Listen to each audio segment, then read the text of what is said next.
이번에 금융감독원이 아주 강력하게 보험사에게 권고하고 나섰습니다. 이젠 손해사정사 변호사 도움 없이도 여기에 해당하시는 분들은 갑상선 전이암을 소외감이 아닌 일반암으로 받으실 수 있으십니다. 갑상선암을 소외감으로 지급한 보험금이 보험사별로는 많게는 1,000억 원이 넘는다고 합니다. 전체 보험사를 대상으로 한다면 천문학적인 보험금을 아직도 지급 안 하고 있는 사건들이 많다는 거겠지요. 작년 대법원은 갑상선암 분쟁에 대하여 종지부를 찍을 수 있는 판결을 연속해서 내놓았는데요. 갑상선암 원발암 기준을 설명 안 했으면 약관의 내용으로 볼 수 없으니 갑상선암을 소외감이 아닌 일반암으로 지급하라는 판결이었습니다. 보험 소비자는 이제야 못 받았던 일반암 진단금을 받을 수 있다는 행복한 생각으로 보험금을 청구했지만 돌아오는 보험사의 손해사정은 상품 설명서에 원발암 기준이 없는 상품인데도 불구하고 설계사를 통해서 보험가입 경위서 등을 받아서 우리 측 설계사는 다 설명을 했다더라, 또는 우리 보험사의 판결이 아니므로 지급할 수 없다 등의 이런저런 이유로 일반암 진단비를 지급하지 않거나 아직까지도 지연시키는 불공정한 손해사정이 지금까지 이어져 왔던 겁니다.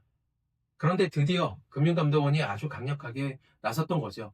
원발암 기준이 상품 설명서에 없는 계약들은 설명의 위반으로 해당하니 일반암 진단비를 전액 지급해라. 그것도 그동안 안 준 기간만큼 지연이자까지 다 쳐서 줘라. 아니, 상품 설명서에도 없는 내용을 어떻게 설계사가 알고 설명을 했다라고 할 수 있겠습니까? 이런 부분들이 계속 분쟁이 돼서 이번에 확실하게 금감원이 권고하게 됐습니다. 안녕하세요. 전지적 손사 시점의 이수용 손해사정사입니다. 오늘 영상은 금감원이 보험사 임원회의를 소집해서 보험 상품의 갑상선 소외감 원발암 기준이 상품 설명서에 없는 경우 소외감이 아닌 일반암 진단금과 지연이자까지 추가로 다 지급하라고 권고한 내용입니다. 다른 소외감이나 특히 갑상선암을 진단받으셨는데 이게 림프절 전이나 아니면 다른 것으로 전이됐던 경험이 있는 분들이라면 오늘 이 영상이 수천만 원의 가치가 될 수도 있을 겁니다. 자, 그러면 지금 당장 뭘 확인해야 할까요?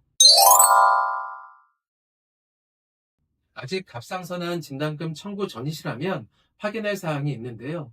첫 번째, 내 진단서에 C73 갑상선암뿐만 아니라 C77 림프절 전이가 같이, 전이암 코드가 같이 있는 것을 확인하셔야 됩니다. 두 번째, 암 진단비 보험 가입 시기가 2011년 4월 이전 가입자들은 일반암 진단비를 무조건 받으실 수 있으십니다. 그리고 2011년부터 2018년 가입자는 이번 대법원 판결로 일반암 진단비가 가능해진 겁니다. 다만 가입한 보험 상품 설명서에 원발암 기준이 없는 경우에만 이번 금감원 권고처럼 암 진단비를 받을 수 있다는 겁니다. 2019년 이후라도 텔레마케팅 전화 가입자는 녹취록에 원발암 기준이라는 설명이 없다면 일반암 청구 여지도 있으니까 보험사가 소외감만 된다 해도 이런 경우는 전문가에게 검토를 받아보세요. 갑상선암은 예후가 좋다는 이유로 보통 소외감으로 많이 분류되는데요. 즉 일반 암 진단비가 5천만 원이라면 소외감은 그 중에서 10%나 20%인 500만 원, 1000만 원 정도만 지급됩니다. 그런데 문제는 이 갑상선암이 림프절 등으로 전이됐을 때입니다. 전이된 암은 엄연히 일반암 코드인 C77이 나오거든요.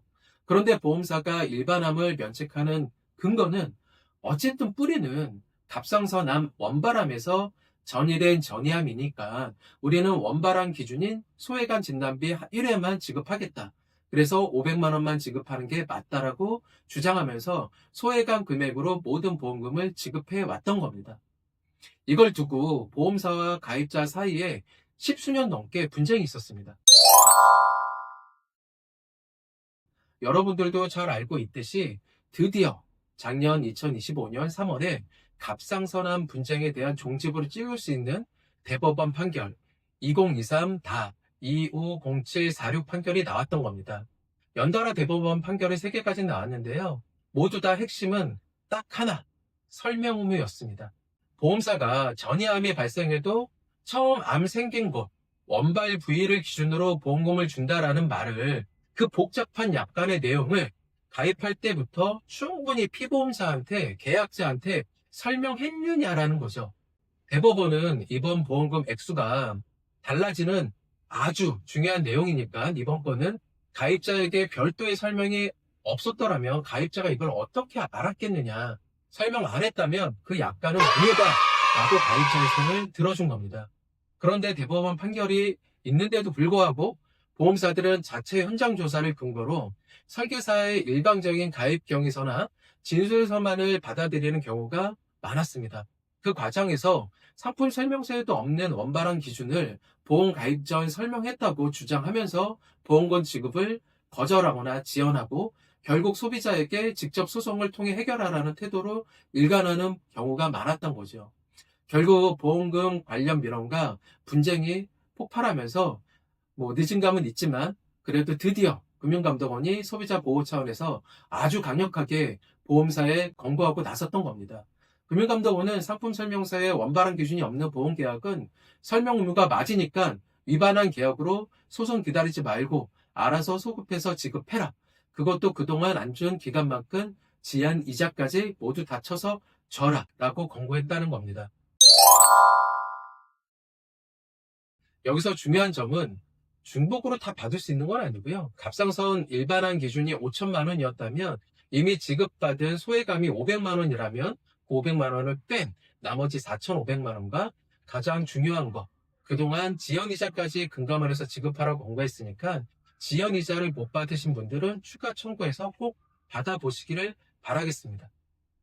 보험사는 가만히 있으면 아무도 이 보험금을 챙겨주지 않습니다. 지연이자도 마찬가지입니다. 보험사가 약관에 그렇게 써있다라고 말한다고 해서 항상 그렇게 정답이 나오는 건 아닙니다.